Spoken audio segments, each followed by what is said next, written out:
Many of us think of Abraham Lincoln as one of, if not the greatest presidents ever. But was Lincoln actually a good president?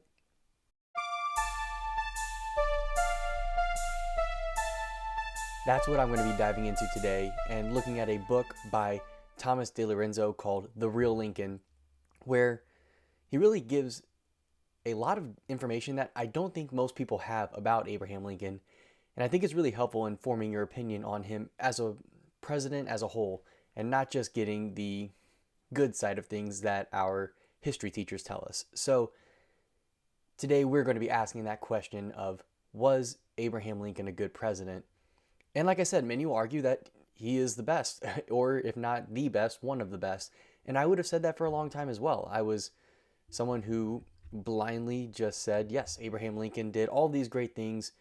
And, he's known for preserving the Union, freeing the slaves, and a lot of the things that he's known for doing that are good, it's a little bit of a complicated, mixed subject for sure. And so that's an important thing to point out and I think recognize as we're assessing who he is as a man and as a leader. And so that's what we're going to be discussing. But before I dive in too much more into this, I want to remind you to subscribe to the podcast if you're wherever you're listening, to subscribe to the YouTube channel wherever if you're watching on YouTube, not wherever you're watching because you're watching on YouTube. I just said that. Sorry. And then make sure you leave a comment, leave a rating on the podcast, leave a comment on YouTube. Those sorts of things really help with the algorithm. Liking it on YouTube also helps. But that stuff really helps with getting this out there with more people, or just share it. If you're like, this is interesting, something new that I haven't heard before, share this with someone, take the link and send it to friends or family or people who you think might be interested in it. And if you want to get this content, the premium content that goes along with everything else that I'm doing here, and support me and my work at the Conversation of Our Generation, head over to conversationofourgeneration.com/subscribe. If you subscribe there for just $5 a month, you get access to my course that's out on the Nicomachean Ethics, and which is part of the broader course on the Golden Mean. That's being put out installment by installment right now. So you'll get that. You'll get any future premium content, as well as access to the Discord community and my book as well sent to you. So some great stuff there, and potentially more perks down the road as well. So getting in early locks in the lower price as more and more stuff comes out at just $5 a month. So if it's worth, let's say that's 8 to 10 episodes a month, if you get 50 cents worth of value out of each of these episodes, which I hope you do at least, that just kind of supports me and helps me grow, because what I'm taking that money for and trying to do with it is spend it on investing in tools that help me grow the podcast, help me reach more people and get this message out to more. So that really helps. And if you want to keep up with what's going on at the Conversation of Our Generation, head over to conversationofourgeneration.com/newsletter, and that'll take you to where you can sign up and get updates on the weekly top discussions that come out each Friday, as well as the monthly newsletter. So definitely check that out as well. And so let's go ahead and dive into the quote of the week.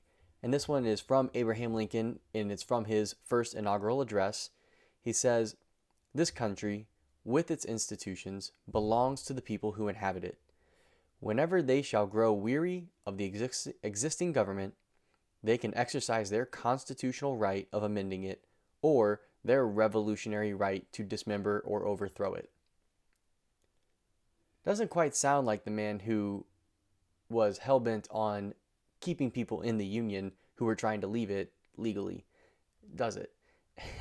So I think that one thing that we have in mind about Lincoln is this idea of Honest Abe, and that he was just the perfect statesman. And really, he was just a good politician, if you ask me. He was great at holding both positions, both opposite positions, of being for the indissolubility of the Union, and here saying that it's government of the people, by the people, and you can hold your government accountable however you need to, right? He's saying both of those things throughout his career that are just total opposites. That if the only thing that the Union is for is its own preservation, then secession and changing the government fundamentally are not allowed, right? And so it bothers me a little bit that we just hold him up on this pedestal as And I think it's a little bit undeserved, and I'll kind of explain more of why. But this is one of the key things is here you can hear him saying that he believes the government should be accountable to the people, and that if the people no longer trust the government, they should be able to overthrow it even. And the secessionists of that basically caused the Civil War, the South seceding, those people weren't trying to overthrow that government. They were just trying to leave. So it wasn't even as radical of what he endorses in his own words, in his own inaugural address. So I have a lot of trouble with this idea of Honest Abe and the wonderful statesman that he is when we see these sorts of things. And this isn't the only time. And so Thomas DiLorenzo does a great job in his book, The Real Lincoln, which there will be a link in the show notes to grab that either through Amazon or Books A Million. But there will be definitely a Books A Million banner, so check that out, because if you want to get your books, check there first and use the banners and links on my website, because that helps me as a sponsor for Books A Million, or rather as Books A Million being a sponsor of the podcast. It really helps me to support what I do in there by buying through those if you can first. And then if you don't find it through Books A Million and you have to go to Amazon where they're censoring things, I have those links as well. So definitely check that out in the show notes today. But I think this book is just tremendous because he does a great job of diving into original documents, quoting people at the time, Lincoln's generals, his cabinet members, his political opponents at the time, like Stephen Douglas, right? All of these people. And so he doesn't rely on, because obviously Stephen Douglas will have bad things to say about him, right? You don't want to rely on what someone's political opponents say about them only. But you should look to it and see, right, what they're doing, because you might get a decently accurate picture. But you definitely can get a good idea of someone based on what their friends and their foes say. You should be able to understand that person pretty well, right? And so that's what I think this book does a great job of pulling out. And it also talks about his policies that were bad. And that's where I think he goes so wrong as a president, is his policies were not very good. And so that's what we're going to talk about. So the first one is the American system, which is a mercantilist system that was somewhat based on Hamiltonian principles of we should have the government tax a bunch and do a bunch of infrastructure projects and push everyone into big cities, and we should move away from an agrarian society. And that was what Hamilton wanted. That's counterbalanced by the Jeffersonian vision of a more agrarian, dispersed society, kind of like the distributist society that I talked about a little bit with Michael in the recent interview that just came out on Tuesday. And so that, I think, is something that was troublesome. It was bad. Multiple states even amended their constitutions after failed infrastructure projects at the state level. However, they all voted, Lincoln was having trouble pushing this idea through because these states were doing so bad. It's like, okay, now let's put it at the national level and see how that goes. And it obviously doesn't go well, right? If it fails at a state local level, why is it going to succeed at a bigger level? That doesn't make any sense. But he thought he could do it because I think he was a little bit cocky about what he could do and his ideas. And so that is one of the things that he had in mind, was the American system, which ultimately many of the Northern policies on economics is what led to the Civil War, right? It was largely the fact that the North was tariffing goods that the South needed to import a lot of times and that the North was able to produce. So South was having to pay import tariffs for goods, or pay higher price to northern cities, right, to northern manufacturers for goods that they needed to support their economy. And either way, that was funneling money to the North, because those tariffs were that government income was being spent only in the North, basically, or at least way disproportionately in the North. And the burden of the tax was way disproportionately in the South. They were basically just stealing from the South to build up northern infrastructure, is what was happening in the lead up to the Civil War. And that was the main reason why the South actually left, is things like that. It was not about slavery as much. at all. There were issues with maybe more fugitive slave laws than it was the idea of slavery itself, actually. But regardless, slavery was, I don't think, the top issue, and probably not even the top three issues on many of those people's plates. It was being able to run their states the way they want, being able to have a more free trade society, be able to trade between states easier with Britain and France easier, and not have the North getting in the way of it. And that's what they wanted. They wanted to change that and to not have the federal government interfering. They actually took out, when the Confederate Constitution, they took out the interstate commerce clause because they realized how bad it made the ability for the federal government rather, to interfere in the economy and in between states. And so they feared the power that gave the government, and obviously they were right about that. So the South was wrong on slavery, but they were right on so many other things. And I know that I just said that and people are going to clip this way out of context, but it is true that, especially economically, the North was wrong in a lot of things. And a lot of the problems that we have with our debt, you can thank Lincoln for it. Lincoln paved the road to the debt spending that we have today. He paved the road to the huge infrastructure projects that we put out there and don't need and don't get kept up. Thank Lincoln. And really, the cronyism that we have today is thanks to Lincoln and his implementation of the American system against the will of the people. Even the North didn't want this system in place, but there was more sympathy towards it there because there was big money in these big industrial cities. And so it was Lincoln who made this happen. If you are mad about crony capitalism, if you're mad about our government spending and our debt, if you're mad about failed infrastructure of the United States, thank Lincoln. He gave it to you. And the 40 or whatever it is, like the decades of Republican governance afterwards, solidified that and entrenched that. And that's why there was so much corruption in, Grant's administration and a couple others that, put a lot of, I think it was this cronyism that Lincoln and his successors, implemented that gave us the backlash against capitalism. I think a huge part, there was obviously problems with industrialism over in Europe and in America. There were problems because Marx was writing before the Civil War, but I think they solidified the problems by getting government and business intertwined, and that was thanks to the American system that, again, Lincoln implemented against the will of the people. The other thing is his involvement in the Civil War. So the Civil War, when the South seceded, was to start peaceful, right? And it wasn't immediately firing, back and forth cannons and guns and all of that.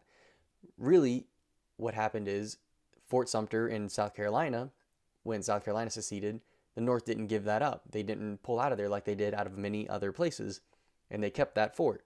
And if you've been to Charleston, you can see it. It's right out there. It's very easy. They could, from Fort Sumter, just bombard Charleston if they wanted to whenever. And Lincoln, without authorization, fortified that fort without congressional authorization. And that is what prompted the South to actually have to fight back, because that is an act of war. To fortify a fort in enemy territory is an act of war. That's basically what we fought the War of 1812 over, was because the British would not pull out of forts in Michigan, like Detroit, and other areas in the Midwest, what is now considered the Midwest. That was our land on the frontier at the time because of the War of 1812 and the Louisiana Purchase and everything. That's our area, and the British were occupying it still, and they wouldn't pull out. And so if you want to know, it's basically the same thing, that when someone declared their freedom, the people there wouldn't leave, and we're fortifying it. And so, again, an act of war, really, on that Lincoln portrayed or did without the approval of Congress, which, again, not only did that lead to the war that didn't need to happen, probably, because most every other Western country in the 18th and 19th centuries abolished slavery peacefully without a war. We were like the only one. We were really the only one who fought a war to end slavery. Why? Why? Because we couldn't get the public support, because the North was just as, if not more, racist than the South in many ways. And I mean, segregation was far more common in the North in a lot of ways. Now, slavery obviously is a graver crime than segregation is, right? But it's not like the North was some great place for black people either. So that is something to keep in mind as well. But we did not have the will to, buy the slaves' freedom from the federal government. We could have done that peacefully. If Lincoln wanted to negotiate, he could have said, yes, we will pay every slave owner, the going rate of a slave for however many they have, buy those slaves off of them and free them, liberate them. That's what so many other countries did all across the West. But we couldn't figure out how to do that. And instead, Lincoln attacked the South because of other issues that we had, as well as slavery did play into this. And that's where the dividing lines were. But that's because slavery was an indication of the types of economic systems that were in place, right? Where slavery was because there was a highly agrarian society. And honestly, the coming decades and the automation and machines that came into farming would have done away with slavery had we not gone into this fight about it.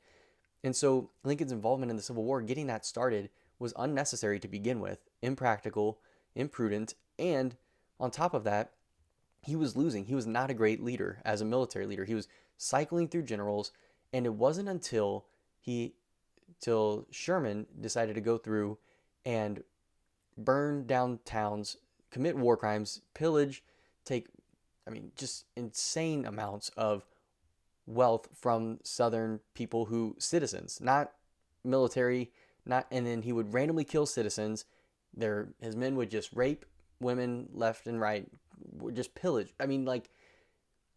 Absolute barbarism, disgusting. And it was sanctioned by Sherman, basically commanded his men to do it, and Lincoln knew about it at the very least and condoned it, knew it was going on, never did anything to stop it over a course of months, did nothing to stop it.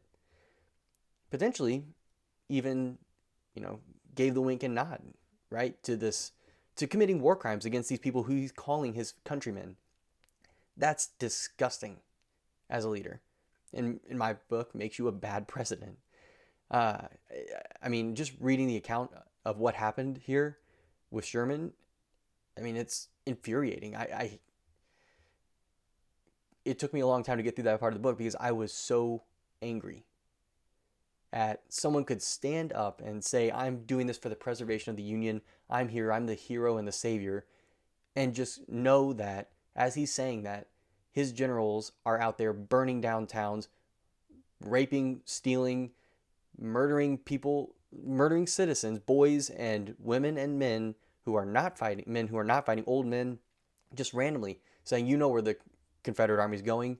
I'm just going to kill one of you until someone tells me, randomly killing people. Tell me that that's a good leader that allows that to happen, allows it even to happen on their watch, let alone potentially giving it the wink and nod as it's happening. You can't, at least not as an honest person. Now, the other thing is he freed the slaves, right? So he's a great military general. That's one thing. The North had this great economy. That's another thing. Kind of myths. And, even if the North did kind of have, I guess, a better economy in the sense that it was more industrialized, it was not a more stable economy as we see from what we've had over the last 150 years since the Civil War. Our economy is not in the best shape. We definitely have more material wealth in a way, but it's really not built for the long haul. And the next thing is, did Lincoln really free the slaves? Well, no, not at all. He did sign the Emancipation Proclamation, and that exempted the slave states that were at the time part of the Union again. So Tennessee had been occupied and rejoined the Union at this point. Kentucky was a slave state that never left. West Virginia was a slave state that seceded from Virginia, so secession was okay there, right? Secession's okay when you're leaving your opponent, but he's obviously opposed to secession, or maybe he's not. Maybe there isn't some principal opposition to secession. Maybe it's just political expediency and forcing down his vision on a bunch of people who didn't want it. There's I think two other states, Missouri and I want to say Maryland. So West Virginia, Maryland, Missouri, and Kentucky were the border states, right? But they were slave states that never left the Union. And then Tennessee and maybe one other had rejoined the Union because they'd been, well, basically they'd been basically conquered. I mean, they had to rejoin because they were occupied. And so at that point, the Emancipation Proclamation was signed, and all those slave states were exempt. So the only basically all it was a piece of propaganda to try to urge a slave rebellion in the South. And it didn't really work, but that's all he was trying to do with that. It wasn't actually, he didn't intend to free the slaves. His goal was to ship the slaves over to Africa. That's what he wanted to do. He didn't want to free them. He just wanted to boot all the black people out of our country, basically. That was, and that's one view that I will say. I understand that he was a man of his time, and I think that I don't hold the whole racism thing card over people's head in the past. What I won't allow is that we portray him as some racially enlightened person who was the only principled abolitionist who loved black people and all of this. That's just not the case, okay? But as far as being able to free the slaves and saying, there's a lot of people who are racist who still said, you're not allowed to own another person, but he wasn't even there. He didn't actually care about slavery. He said, if I could preserve this union without freeing a single slave, I would. Now that's might be a little bit paraphrased, but that's the gist of what he said. And he would, in his Lincoln Douglas debates, the famous debates, he was really not coming off as an abolitionist and oftentimes criticized Douglas for not being harsh enough on those sorts of things. He voted for the Fugitive Slave Act. So this great emancipator was one of these senators who made sure that slaves who had run away and were in northern states were getting caught and shipped back to their states. And they were paying judges more to ship them back to the states. So even freed black people who were never a slave were being shipped back there by this law. And Lincoln voted for it. And again, if I say anything wrong in this podcast, let me know. But I really want to talk about this and some of these ideas. And so the 13th Amendment, which is what actually freed the slaves, was passed by Congress before Lincoln's death, but it wasn't ratified until December of that year, and Lincoln was killed in that April. So no slaves were freed, really, while Lincoln was alive. And maybe you could say that he would have, after fighting that Civil War, had he lived, he would have made it happen still. But you really can't credit him with this. It was other people doing it. And so, again, if I messed up any details, correct me. I'm glad to put out a retraction, but I think that we have to really take a serious look and get the other side of what Lincoln was like. And so your history books and your history teachers and everybody gives you this picture of him as an Olympic god, like our Lincoln Monument does. And in fact, behind me back there, if you're watching on YouTube, I have a little statue that I got from the Lincoln Monument I can't remember if I got it in 3rd grade when I went with my family or in 8th grade when I went on the class trip. I can't remember, but I got it one of those times. I loved Lincoln. Nothing pains me more than to have this great image of him shattered in many ways. And so based on the evidence that I see in this book, and I recommend you get it, and just balance out at the very least, for those of you who love Lincoln, balance out your view of him and see where he had his faults and recognize those problems, because we don't hear about these things and we gloss over them. And there are serious problems. I'm not actually that mad that he may have had to reluctantly free slaves. I could forgive that. I mean, I'm happy to look at our founding fathers and see some of those problems that they had, but say they did something great. But I don't think Lincoln actually gave us the greatness that our founding fathers did. I think he erased it. I think he fundamentally undermined our constitutional order, because we have the right to secede. Multiple states had signed the the Constitution, ratified the Constitution rather, and joined the Union under the auspices that they could secede. They had it in their Constitution. In New York was one of them, and there's a couple others.